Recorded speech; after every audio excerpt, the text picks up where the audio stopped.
अस्सलामुअलैकुम वरहमतुल्लाहि वबरकातुहू। Conceptual physics by Farooq कुंडी में एक बार फिर आपको खुशामदीद कहा जाता है। आज क्लास 9 के मज़ीद ब्रांचेस को हम स्टडी करने जा रहे हैं, जिनमें आपके पास जियो फिजिक्स है, कॉस्मोलॉजी एंड एस्ट्रोफिजिक्स है, और particle physics and biophysics and health physics को कभी दो दे देते हैं, लेकिन एक शॉर्ट क्वेश्चन जरूर होता है कि define any of the two branches of physics, या कभी कभी वो दे देते हैं। कभी सवाल सुने, कभी यूं सवाल दे देता है कि define any two branches of physics, कभी यूं कह देते हैं कि define following branches of physics. लेकिन ब्रांचेस हैं जरूरी, ब्रांचेस क्या हैं आपके पास, जरूरी हैं, क्योंकि ये आपके पास पेपर में आने वाले टॉपिक्स हैं। तो हम बढ़ते हैं जियो फिजिक्स। जियो का मतलब क्या है? अर्थ। और फिजिक्स में हम पढ़ते हैं इंटरेक्शन। किस चीज का इंटरेक्शन? मैटर का एनर्जी के साथ। तो वो कहता है कि branch of physics in which we study the application of physics. किस चीज को पढ़ रहे हैं? Application of physics. फिजिक्स के जितने भी असूल हैं उनकी स्टडी होगी, लेकिन वो हमने क्या करने हैं? अप्लाई करने। फिजिक्स के वो तमाम असूल जो हमने उनका मुताला करेंगे, उनको पढ़ेंगे, जो हमने क्या करना है? अप्लाई करना है। किसके ऊपर? अर्थ के ऊपर। क्योंकि फिजिक्स को रिलेट किया गया है इस ब्रांच में किसके साथ? अर्थ के साथ।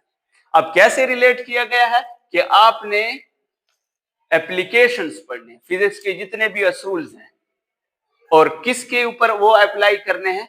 अर्थ के ऊपर। क्या मतलब है इस बात का? इस बात का मतलब उसने आगे एक्सप्लेन किया, here we also study the internal structure of earth, कि जमीन के अंदर क्या है। जमीन के अंदर क्या है? जमीन की तीन तहें हैं, तीन लेयर्स हैं। किसकी? जमीन की। एक को हम कहते हैं, ये ऊपर वाली जो लेयर, इसको कहते हैं क्रस्ट। Very good. नीचे वाले को कहते हैं मेंटल, और आखिरी को कहते हैं कोर। वो जो आप बता रहे हैं क्रस्ट और ट्रफ, वो वेव के हिस्से होते हैं। ये वेव है, ये क्या है? वेव है। वेव का ये ऊपर वाला जो हिस्सा है, इसको कहते हैं क्रस्ट, और ये जो निचला हिस्सा है, इसको कहते हैं ट्रफ। आ जाए। लेकिन अर्थ के जो पार्ट्स हैं उनमें क्रस्ट है, जो बिल्कुल जिसके ऊपर हम रहते हैं। दूसरा क्या है आपके पास? मेंटल है। और फिर क्या है आपके पास? कोर है, जिसमें सबसे गर्म लावा पड़ा हुआ है। अब ये लावा हीट की फॉर्म में होता है, मोल्टन स्टेट है। अब ये फिजिक्स है कि उसके पास कितनी एनर्जी है, कितनी हाई वेलोसिटी के साथ जमीन घूम रही है, तो अंदर इसके ऊपर क्या, कौन से असरात आ रहे हैं, ये सारा कुछ हम किस चीज में पढ़ते हैं? जियो फिजिक्स में। और फिर है आपके पास मैग्नेटिक फील्ड। इंटरेस्टिंग चीज ये है, जियो फिजिक्स में हम क्या पढ़ते हैं? Magnetic field. इट्स का मतलब है अर्थ की बात कर। जमीन एक बहुत बड़ा मैग्नेट है। आप जिस चीज को भी, इस पेन को भी अगर यहां से छोड़ें तो ये पेन किधर जाएगा? नीचे। क्यों जाएगा? क्योंकि इसमें ग्रेविटी है। ये ग्रेविटी की जो बेसिकली स्टडी है, ये भी किस चीज में आती है आपके पास? जियो फिजिक्स में। कितनी तेजी से जाएगा? अर्तगल का ड्रामा बहुत से बच्चों ने देखा होगा। उसमें परिंदा होता है, खासकर कबूतर जो है, उसके पांव के साथ किसी भी कागज के टुकड़े को बांध लेते हैं और फिर उड़ा देते हैं कि जाएं फला जगह। वो तलाश करता है अपने इलाके को।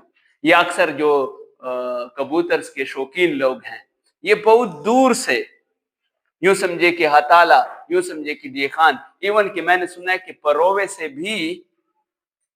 से भी यहां से काफी दूर है, 100 किलोमीटर की तकरीबन फासले पे होगा, 110। वहां से किसको छोड़ते हैं? इन्हीं कबूतर्स को छोड़ते हैं और यहाँ पे आ जाते हैं। तो यहाँ पे इनके कान में, नाक में रिसेप्टर्स हैं। क्या है? उसको कहते हैं मैग्नेटो रिसेप्टर। वो सेंस करते हैं जमीन के मैग्नेटिक फील्ड को। कहां पे कितना जमीन का मैग्नेटिक फील्ड है, ये कौन जवाब देता है इसका? जियोफिजिक्स। हाँ सर, ये जमीन के जब हम क्रस्ट से निकल गए, क्रस्ट के मतलब पार करें जी सर, तो उधर ग्रेविटेशन फोर्स कितनी होती है? ग्रेविटेशन जितना आप सेंटर के करीब जाते जाएंगे, ग्रेविटेशनल फोर्स उतनी स्ट्रांग होती है, क्योंकि हर चीज जमीन अपने सेंटर की तरफ क्या करता है? खींचता है। सर उधर कम नहीं होती ना, एक जगह पे ऐसे आ जाएगी कि तमाम अतराफ से फोर्स क्या हो जाएगी।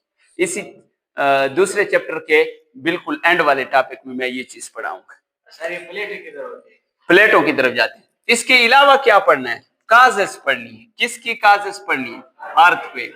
उस रात भी जलजला आया था बारिश के वक्त।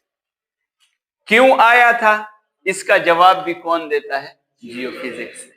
जियोफिजिक्स कहता है कि जमीन के अंदर कुछ प्लेट्स हैं जिसको कहते हैं टेक्टोनिक प्लेट्स। कौन से प्लेट्स हैं? Tectonic plates. सुने बच्चे, वो जब हिलते हैं और इतनी शिद्दत से हिलते हैं कि हमारा ये क्रस्ट हिल जाए, तो फिर हम कहते हैं कि क्या आ गया है? जलजला आ गया। सर ये मौजूद कब? ये अंदर मेंटल के अंदर मौजूद होते, काफी नीचे हैं। टेक्टोनिक्स बड़ी बड़े प्लेट्स हैं। बड़े बड़े प्लेट का मतलब ये नहीं है कि प्लेट है, प्लेट का मतलब है कि बड़े बड़े मैटर के टुकड़े हैं, और वो जब काफी शिद्दत के साथ हिलते हैं, और अभी भी जलजला आ रहा है लेकिन उनकी शिद्दत थोड़ी सी क्या है? कम है, जो क्रस्ट को नहीं हिला सकते, तो फिर हम कहते हैं कि अभी जलजला नहीं है। लेकिन अगर काफी शिद्दत के साथ हिलते हैं वही टेक्टोनिक प्लेट्स, तो फिर हम कहते हैं कि जलजला आ गया है। ये सर ये जो मेंटल में प्लेट्स होती है सर, ये जो शिद्दत से हिलती है क्रस्ट को हिलाने का तो फिर तो अंदर तो बड़ी हाई एनर्जी, ये हाई एनर्जी के वेव्स छोड़ते हैं। इसको हम सिस्मिक वेव्स कहते हैं। ये अर्थक्वेक के जो वेव्स होते हैं इसको क्या कहा जाता है? Seismic waves. Seismic waves. Sir हम तो क्रस्ट मेंटल तक पहुंचे भी नहीं, फिर ये कैसे पता? हाँ, जरूरी नहीं है कि हम वहां पे पहुंचे और फिर बताएं। जरूरी नहीं है कि जो चीज आप देखें वहां तक पहुंचे और फिर इंफॉर्मेशन दें। नहीं, वहां से आने वाले वेव्स की एनर्जी से हम बता सकते हैं। अगर एनर्जी, अब देखिए लाउड स्पीकर अगर आपसे दूर है, आपने देखा नहीं है, लेकिन अगर आवाज आहिस्ता से आ रही है तो क्या आप बता सकते हैं कि सर लाउड स्पीकर क्या होगा? दूर होगा ना। और अगर आवाज करीब महसूस हो रही है, शिद्दत ज्यादा है, तो आप क्या कह सकते हैं कि सर लाउड स्पीकर यहाँ पे क्या था? करीब।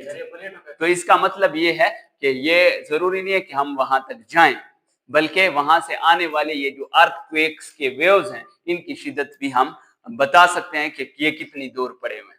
एक बार फिर हम इसको सम अप करते हैं कि branch of physics in which we study the application of physics apply on the earth. Here we also study the structure of Earth. हम किस चीज को पढ़ेंगे? अर्थ का स्ट्रक्चर पढ़ेंगे, it's magnetic field. It's magnetic field का मतलब है जमीन का magnetic field, and causes of earthquake. Earthquake की जो वजूहात हैं वो क्या है, वो किस चीज में हम पढ़ते रहते हैं? जियोफिजिक्स। क्लियर हो गई ये बात? आसान सी ब्रांच है।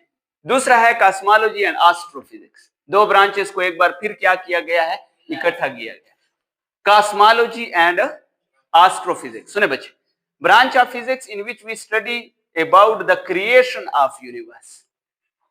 ऐसी फिजिक्स की ब्रांच जिसमें हम क्या पढ़ते हैं कि यूनिवर्स कैसे बनी, यूनिवर्स कैसे वजूद में आई।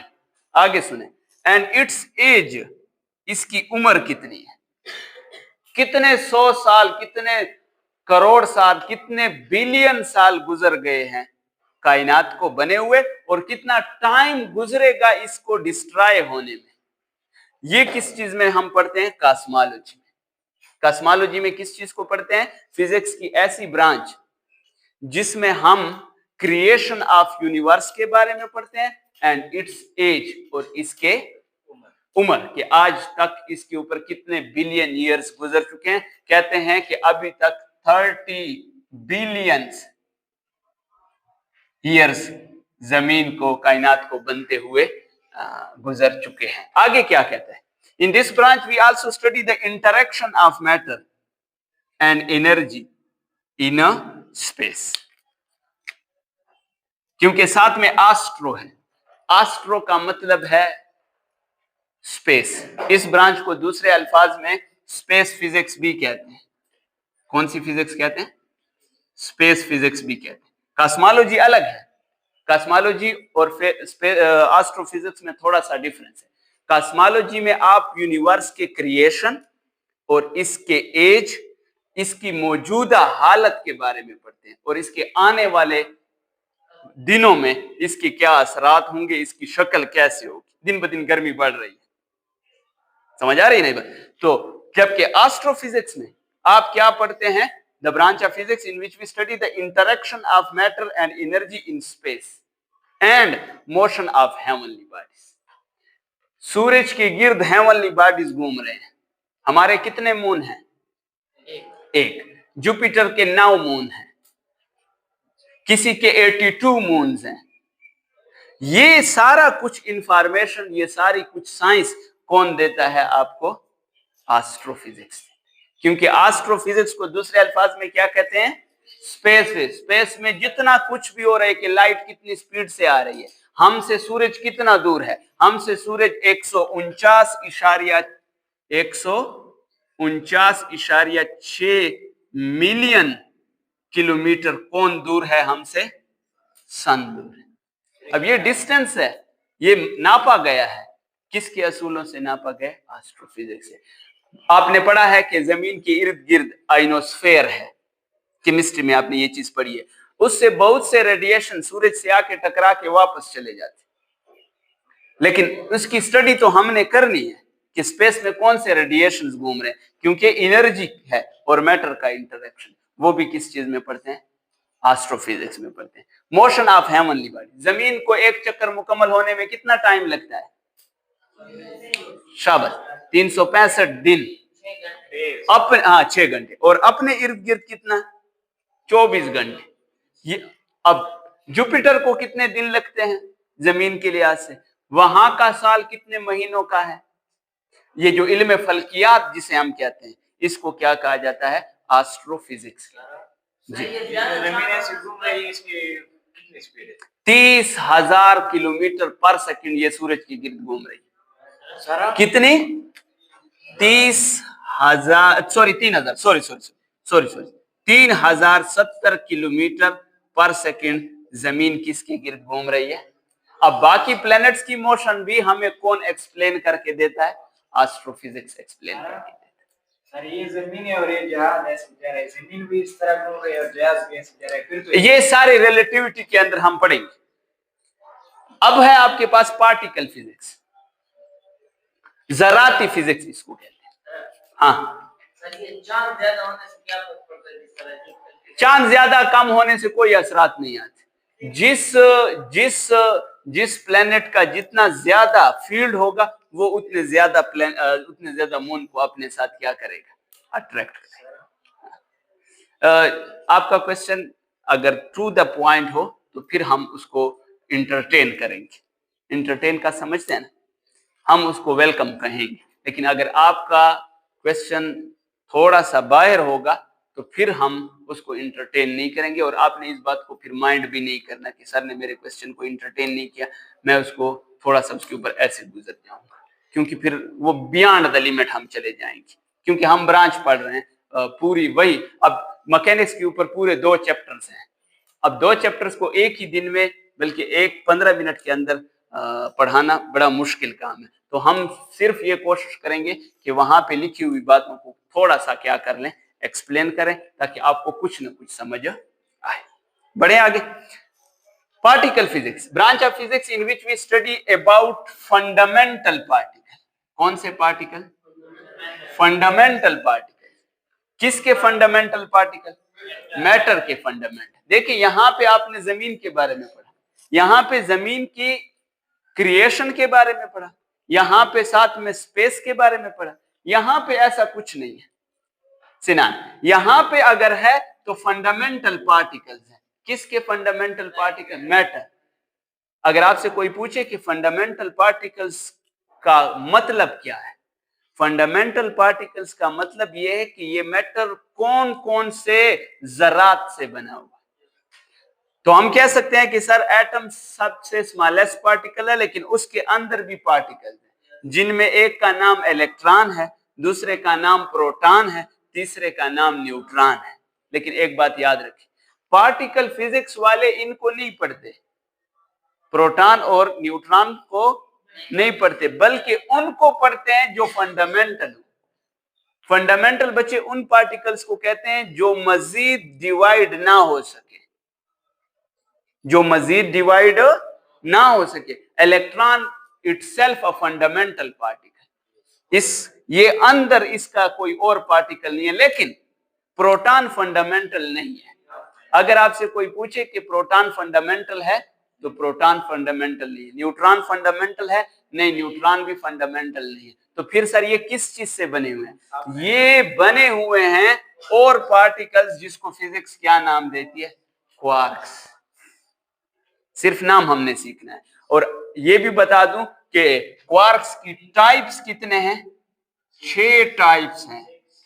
ये भी किस चीज में पढ़ते हैं? एक का नाम है अप, एक का नाम है डाउन, एक का नाम है टॉप, एक का नाम है बॉटम, एक का नाम है स्ट्रेंज, एक का नाम है चार्म। ये फंडामेंटल पार्टिकल्स जी। हाँ, सबसे भारी पार्टिकल एक एटम का, सुने बच्चे, वो न्यूट्रॉन है। उससे थोड़ा सा हल्का पार्टिकल प्रोटॉन है। सबसे हल्का पार्टिकल इलेक्ट्रॉन है, क्योंकि उसका अंदर कोई इंटरनल स्ट्रक्चर नहीं है। जी बच्चे। न्यूट्रॉन और प्रोटॉन के हो जाएंगे। हाँ, इसके अब मैंने कहा ना 6 क्वार्क्स। प्रोटॉन जो है ये एक अप 2 डाउन से बना है, और न्यूट्रॉन जो है ये 2 अप और 1 डाउन से। ये पूरा स्ट्रक्चर है। फैमिलियां हैं, जिनमें एक फैमिली क्या है आपके पास? लेप्टॉन है। एक और फैमिली है, उसका नाम है बरियान। और फैमिली है आपके पास हाइड्रॉन्स। ये सारा किस में पढ़ते रहते हैं हम? पार्टिकल फिजिक्स में पढ़े। ये न्यूक्लियर फिजिक्स के बाद की ब्रांच। जब न्यूक्लियर फिजिक्स यहाँ पे स्टॉप हो जाती है, आगे कौन सी ब्रांच शुरू हो जाती है? पार्टिकल फिजिक्स शुरू हो जाती है। और लास्ट वाली ब्रांच है आपके पास biophysics and health physics. Biology तो आप पढ़ चुके हैं काफी, हेल्थ फिजिक्स को थोड़ा सा देख लेते हैं कि branch of physics in which we study, एक बार फिर क्या है? Principles of physics, principle of physics. लेकिन ये अर्थ पे अप्लाई नहीं करेंगे। अगर आपने फिजिक्स के असूलों को अर्थ के ऊपर अप्लाई कर दिया तो ये आप जियो फिजिक्स की तरफ चलेंगे। लेकिन अगर यही प्रिंसिपल ऑफ फिजिक्स को आपने लिविंग ऑर्गेनिज्म पे अप्लाई कर दिया तो ये आप बायोफिजिक्स की तरफ चले गए। किसकी तरफ चले गए? बायोफिजिक्स की तरफ चले गए। अब इसकी मिसाल लेते हैं। आजकल सुने बच्चे, आपने जगह जगह पे देखा होगा कि लिखा होता है बगैर ऑपरेशन पथरी का इलाज। लिखा होता है बगैर ऑपरेशन पथरी का इलाज। अगर आपके गुर्दों के अंदर पथरी है तो इसका इलाज हम लेजर से करते हैं। इन ग्लासेस से अगर आपने अपने आप को छुड़वाना है तो हम लेजर के जरिए आपकी आंख के आईबाल और रेटिना के दरमियान डिस्टेंस को ठीक करके आपकी इमेज को हम क्या कर सकते हैं? ठीक कर सकते हैं। दूसरी, अब ये देखिए फिजिक्स के असूल हैं, सुने बच्चे, लेकिन अप्लाई किस पे हो रहे हैं? Living organisms.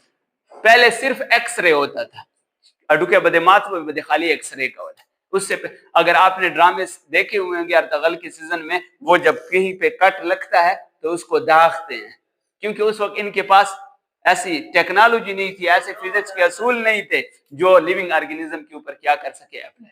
आजकल तो बड़े अच्छे अच्छे इलाज है। MRI आ गया है। क्या आ गया है? MRI आ गया है, CT स्कैन आ गया है, एक्सरे आ गया है, ECG आ गया है, EEG आ गया है। ये तमाम हम बायोफिजिक्स के अंदर पढ़ते हैं या हेल्थ फिजिक्स के अंदर पढ़ते हैं।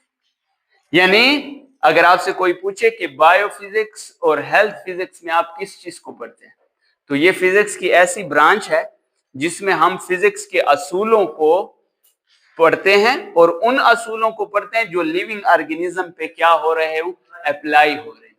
जिस तरह के आपके पास एमआरआई में फिजिक्स के असूल, एमआरआई का मतलब है मैग्नेटिक, अब मैग्नेटिक फिजिक्स, रेजोनेंस, इमेजिंग, आपके पूरे जिस्म को एक मशीन के अंदर सुला देते हैं, ऊपर से मैग्नेटिक फील्ड लगाते हैं, आपके पूरे जिस्म का यूं समझे कि तस्वीर वहां पे कंप्यूटर के ऊपर बन रही है कि आपके जिस्म में कहां पे खराबी है, चोट कहां पे लगी है, ब्रेन में कहां पे डैमेज हुआ है।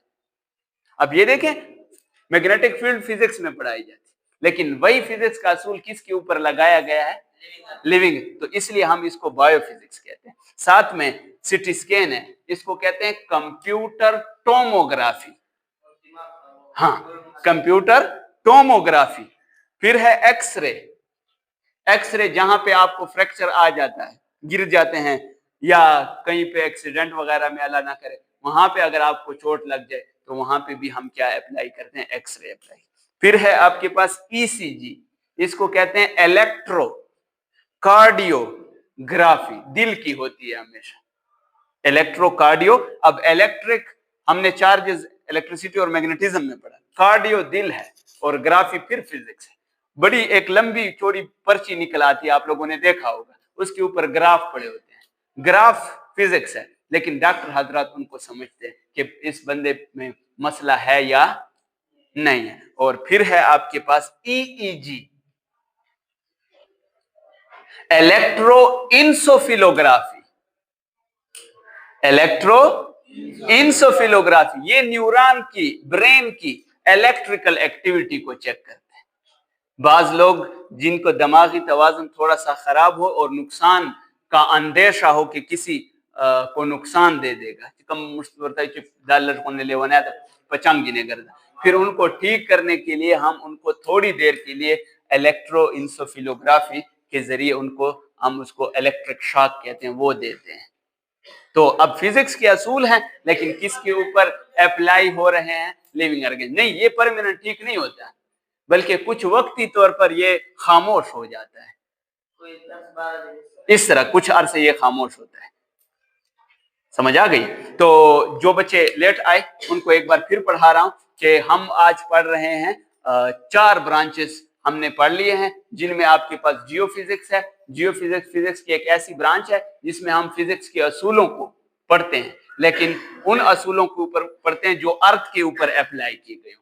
इसमें अर्थ का इंटरनल स्ट्रक्चर भी पढ़ते हैं, इसके अर्थ के अंदर जो आपके पास मैग्नेटिक फील्ड है उसको भी पढ़ते हैं, और जो अर्थक्वेक्स हैं, अर्थक्वेक्स हैं कि जलजिला क्यों आता है, ये भी हम किस चीज में पढ़ते हैं, जियोफिजिक्स के अंदर पढ़ते हैं। एक और ब्रांच है जिसको हम कहते हैं कॉस्मोलॉजी एंड एस्ट्रोफिजिक्स। ये फिजिक्स की ऐसी ब्रांच है जिसमें हम ये पढ़ते हैं कि ये कायनात कैसे बनी, जिसको हम कहते हैं फिजिक्स इसको कहती है बिग बैंग थ्योरी। कौन सी थ्योरी? Big bang theory. ये पेश तो अभी की गई, पेश अभी की गई है, और ये यही बताता है कि ये कायनात कैसे बनी। और साथ में एस्ट्रोफिजिक्स में हाँ इसका एज भी पढ़ते हैं कि इसको कितनी उम्र हो चुकी है। फॉर इंफॉर्मेशन, इसको अबाउट 30 बिलियन ईयर्स हो चुके हैं, और फिर ये कैसे डिस्ट्रॉय होगी, कयामत कैसे बर्पा होगी, और साथ में इंटरेक्शन ऑफ मैटर और एनर्जी इन स्पेस, क्योंकि साथ में एस्ट्रोफिजिक्स है। एस्ट्रोफिजिक्स को स्पेस फिजिक्स भी कहते हैं कि रेडिएशन कितनी इंटेंसिटी के साथ फलां स्टार से आ रहे हैं, फलां सन से आ रहे हैं, हम तक पहुंचते हुए कितना टाइम लग जाता है। तो सूरज और जमीन के दरमियान 149.6 मिलियन किलोमीटर का क्या है, फासला है। ये आपको किसके असूलों से मिलते हैं, एस्ट्रोफिजिक्स के असूलों से मिलते हैं। और फिर है आपके पास पार्टिकल फिजिक्स, इसमें आप नाम से वाज़ेह है बुनियादी पार्टिकल्स पढ़ते हैं। किस चीज को पढ़ते हैं, बुनियादी पार्टिकल्स उनको कहते हैं जो मजीद डिविजिबल ना हो, जिनमें एक इलेक्ट्रॉन है आपके पास, लेप्टॉन्स हैं, क्वार्क्स हैं, मुख्तलिफ की वैसे बरियान्स हैं, हाइड्रॉन्स हैं, कुछ ऐसे पार्टिकल्स हैं जो प्रोटॉन से तो भारी हैं लेकिन न्यूट्रॉन से थोड़े से हल्के हैं। इसमें एक और पार्टिकल का नाम आपको बता दूं, मजे का नाम है इसका पॉजिट्रॉन। पॉजिट्रॉन, बोजान, वेरी गुड, ये बड़े मशहूर पार्टिकल हैं बोजान्स। ये पॉजिट्रॉन, इसकी कैरेक्टरिस्टिक कुछ इलेक्ट्रॉन से मिलती है और कुछ प्रोटॉन से मिलती है। चार्ज प्रोटॉन की तरह होता है लेकिन मास इलेक्ट्रॉन की तरह होता है। ये भी हम किस चीज में पढ़ते हैं? पार्टिकल फिजिक्स में। और लास्ट ब्रांच है आपके पास बायोफिजिक्स एंड हेल्थ फिजिक्स। तो ये फिजिक्स की ऐसी ब्रांच है जिसमें हम प्रिंसिपल ऑफ फिजिक्स पढ़ते हैं, लेकिन उन प्रिंसिपल्स को पढ़ते हैं जो किसके ऊपर अप्लाई की गई हो, लिविंग ऑर्गेनिज्म। तो उस ब्रांच को क्या कहा जाता है आपके पास? बायोफिजिक्स या हेल्थ फिजिक्स। इसमें आपके पास सीटी स्कैन आता है, एक्सरे आता है, एमआरआई आता है, या आपके पास ईईजी या ईसीजी। तो कल जिंदगी रही फिजिकल क्वांटिटीज के लिए तैयार रहें। अब ब्रांचेस तकरीबन खत्म हो चुके हैं, आपकी रेगुलर फिजिक्स शुरू हो चुकी है तकरीबन सारे तक। इसमें एक दो मैंने एक्स्ट्रा भी पढ़ा दिए जिसमें